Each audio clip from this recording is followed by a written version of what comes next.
Welcome back to Venkat 95 views. Hello hi வணக்கம் மக்களே. இன்னைக்கு பிக் பாஸ் சீசன் 8ல பொம்மலாட்டம். ஆமாங்க, பவித்ராவோடைய திருட்டு சேட்டைகளை பற்றி தான் நம்ம பார்க்க போகிறோம். பவித்ரா ஏற்கனவே மஞ்சரியை வந்து வேணும்னு தான் வைக்காம உள்ளே போயிட்டு ஒரு ஸ்லாட்டை அவங்க பிடிக்கிறாங்கன்னா பிளான் பண்ணிக்கிறாங்க.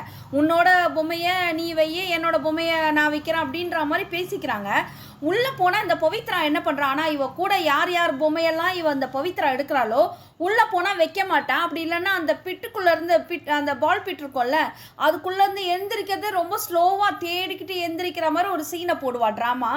அப்புறம் ஓடும் போதும் கொஞ்சம் ஸ்லோ பண்ணி ஓடுவா, இல்லைன்னா எங்கேயா தடுக்கி விடுற மாதிரி. இப்படியெல்லாம் திருட்டுத்தனம் பண்ணிட்டு ஒவ்வொருத்தரையா ஈஸியாக அவுட் பண்ணவ தான் அந்த பவித்ரா. இல்லை, ஏற்கனவே வந்து ஆனந்திக்கும் அப்படி தான் பண்ணா. கையில் எத்தும்போது, அதாவது உள்ளே போலினா கூட பரவாயில்லைங்க, கையில் எத்தும்போது உள்ளே நின்றுட்டு அந்த பாக்ஸில் வைக்காம நிற்கிது அவ்வளோ நேரம். முகத்தை வச்சுக்கினா மூக்கில் பேசுவா, வைக்கணும் இப்படிதான் பேசுறாவ. ஒவ்வொருத்தரையா இப்படி பண்ணி மஞ்சரி இதையும் அதே மாதிரி தான் இது பண்ணி விட்டுட்டா, அவுட் பண்ணிட்டா. அப்போ மஞ்சரி வெளியில வந்து கண்டுபிடிச்சிட்டு அவங்க கேக்குறாங்க, நீ உள்ள போன, நீ எனக்கும் இல்ல ஸ்லாட் வந்து நீ பிடிச்சுக்கணும், ஆனா நீ அங்க போயிட்டு உன் கையில வச்சிருக்கிற ஒரே ஒரு ஸ்லாட்டை மட்டும் பிடிச்சி வச்சிருந்தா யார் பொம்மையா அதுல வைப்பா. அவங்க நியாயமா கேட்டுக்கிட்டே இருந்து அவங்க வெளியே இருக்கிறாங்க, உள்ள போக முடியல. நீ உள்ள போயிட்டு அந்த கையில வச்சிருந்த பொம்மையை போயிட்டு அப்போ ரொம்ப பயங்கரமான ஒரு என்ன சொல்ல, பலே திருடி பலே கைக்காரின்னா அது வந்து நம்ம பவித்ரா தான். இதுக்குதான் வல்லவனுக்கு வல்லவன் வையகத்தில் உண்டு. அந்த மாதிரி இவ்வளவு விட ஒரு திருடி இருக்கிறாள்னா அது சாச்சனா தான். சாச்சனா என்ன பண்றா, அடுத்த கேம்ல வந்து இதுக்கு நடுவுல மஞ்சரி வந்து இவளை கண்டுபிடிச்சு பவித்ரா கேட்பாங்க பாருங்க. அப்ப அந்த சிவா வந்து காரணமே இல்லாம என் ஷர்ட்டை பிடிச்சி இழுத்த, நீ என் கழுத்து சோக்காச்சு அப்படி இப்படின்னு பேசி அவர் அப்படியே அந்த பாயிண்ட் எல்லாம் டைவர்ட் பண்ணி விட்டு மஞ்சரி என்ன பண்ணுவாங்க, போட அப்படின்னு சொல்லிட்டு இந்த பவித்ரா பொம்மையை உள்ள வச்சிருவாங்க. அப்போ மஞ்சரி வெளியில வந்துறாங்க. திருப்பி பவித்ராவோட கேம் ஸ்டார்ட் பண்ணுது.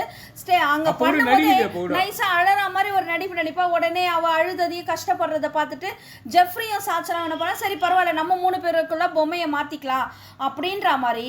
சாச்சனா என்ன பண்றா, திருடி என்ன பண்றா, ஏன்னா அந்த பாம்பின் கால் பாம்பரையும் திருட்டு குட்டியை பத்தி திருட்டு குட்டிக்கு தான் தெரியும்.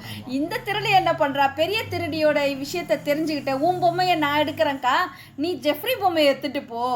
அதுல இவ உஷாராயிட்டா. பவித்ரா என்ன உஷாராயிட்டா, இந்த தடவையே ஜெஃப்ரி பொம்மையை நம்ம வைக்கலன்னா எல்லாரும் கும்பலா சேர்ந்து நம்மள கும்மி அடிச்சிருவாங்க. ஆமா, கும்பலா சேர்ந்து கும்மி அடிச்சிருவாங்கன்னு உஷாராயிட்டு ஆனாலும் ரொம்ப ஸ்லோவா தான் பவித்ரா உள்ள போனா. ஆனா உள்ள போயிட்டு லேட்டா அப்படியே கொண்டு போயிட்டு மெதுவா ஜெஃப்ரி பொம்மையை வச்சுட்டா. சான்சனா அதுக்கு மேல திருடி இல்ல, நம்மால உள்ள போயிட்டு என்ன பண்ணிட்டா, இவ வைக்கவே இல்லை. அப்போ ஆட்டோமேட்டிக்கா பவித்ரா இங்க அவுட் ஆயிடுறா. அடுத்தது பாத்தீங்கன்னா அர்த்தம் என்னன்னா, கெடுவான் கேடு நினைப்பான். ஆமா, இவங்க வந்து விளையாட்டை வந்து விளையாட்டா கேமா விளையாட, அடுத்தவனை தோக்கடிக்கணும், ஒரு வன்மம் அது மாதிரி ஒரு திருட்டு புத்தியோட விளையாடக்கூடாதுங்க. ஜென்யூனா இருக்கணும் ஸ்போர்ட்ஸ்னா.